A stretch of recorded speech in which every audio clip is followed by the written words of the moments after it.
Hey guys, it's Burkett here. We're at my shop, Rad Industries, and I want to show you guys what I do in the off season.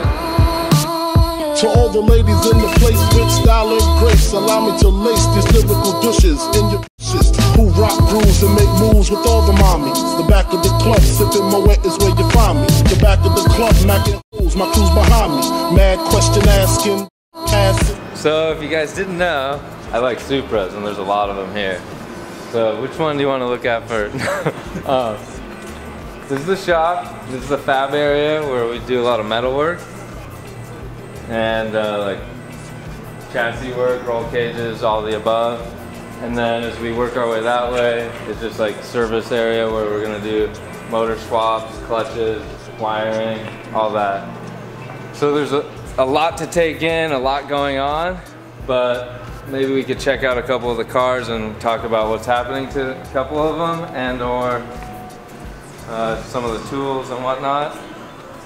So like, let's say this one right here is just a 94 Supra that the customer, his name is Juan, he brought it to us to do some upgrades, and then we ended up painting the engine bay. And then over there, it's just about time for that motor to go in. So he has a motor.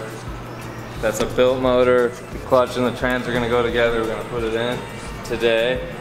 Then over here, this is a right-hand drive JDM non-turbo Supra that is gonna get full.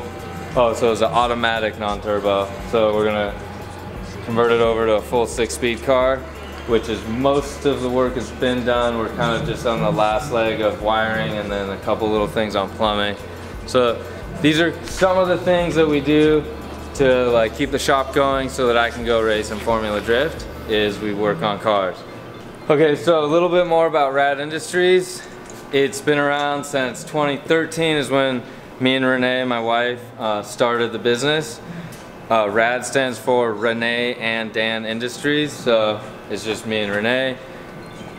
You didn't know that? Now you guys know. Okay, so a little bit more about it. I started it when I was doing Pro-Am drifting, and it was like a way to make money working on other people's cars. And then during that year, I like did a little bit of, you know, learning and stuff. And then the following year, 2014, I got second place in Top Drift, so I got my Pro 2 license.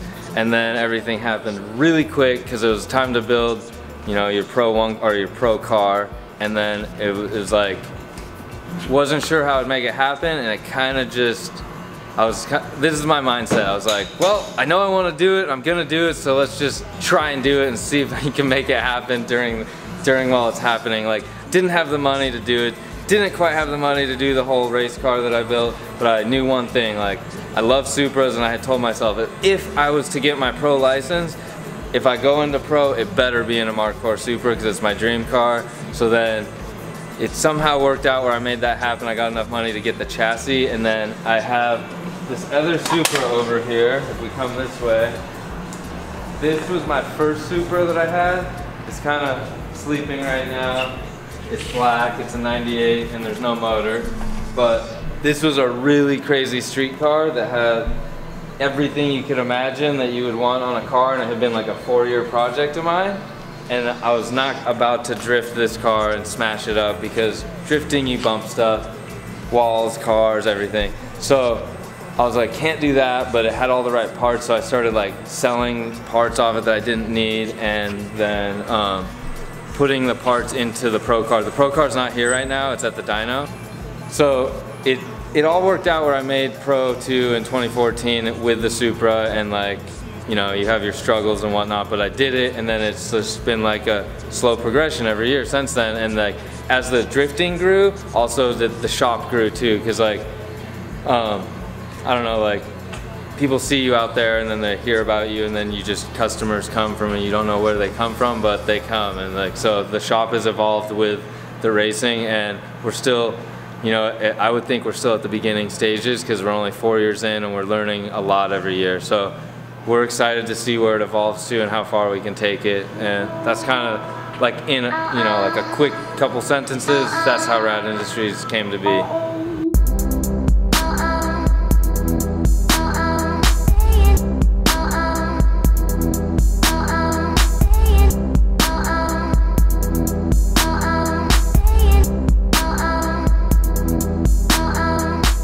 he had asked me a question. He's like, why Supras? And why is there so many? I guess I'm a little bit, you know, into them, if you could say, maybe obsessed with them. Maybe not obsessed, but I just really like Supras. This is actually my wife's daily. It works out good because we like Supras, but then it was like, it kind of like fell in our lap. So I guess once you get like really into one thing and people see that from the outside, and then they like their car a lot, but they have to sell it, they're like, oh, I don't want it to just go to anyone. So a friend of a friend hit us up and said, hey, we're gonna sell a Supra that we've had since 1997, and it's like our extra car, and we've babied it, and we don't really want to sell it, but we bought a Porsche, so we're gonna sell it. And then they offered it to us at like the most ridiculous price. Just probably won't say it, but it's less than $15,000, and that's like unheard of. That was 3 years ago. You could easily like double your money selling it. This is a non-turbo automatic, but we have plans for it down the road one day. But we do Formula Drift, so that might wait. Cause like racing's more important. But anyway, so we got lucky and got this. That's Renee's car, and then we did a couple mods to it, like a little bit lower, the brake kit. We still have a lot more plans for it, but so I guess why Supra would be, it was just like a car as like the first one I saw, I was 11 years old, and I was in 1995, and they've been out a couple years, but you know, you're not looking up cars when you're 11 and when they come out maybe. So, and I saw it, and I remember looking in the window and seeing that the speedometer said 180, and I was like, oh my gosh, that's the coolest shaped car, and it goes so fast. And when you're a kid, you think that it's gonna go all the way to, well, maybe it would have, but so then I just started, you know, looking at them and always wanting one at age 11, and then as the years went on, I finally did get one, and then when I owned a shop, it made it easier to, I don't know, get more. So I have a couple now.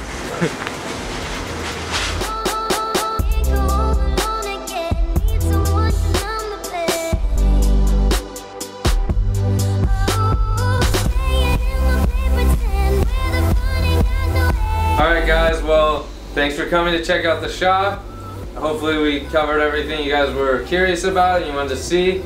If not, you could jump over to my YouTube channel, Rad Industries, and kind of follow me on a daily basis or weekly. I don't upload every day, but once or twice a week. But for the most part, we are just going to be working away to improve our race car, and then now the practice car for next season. We're really excited for 2019 season. There's a couple big things happening for us. So come follow us along our journey in Formula Drift. See you guys.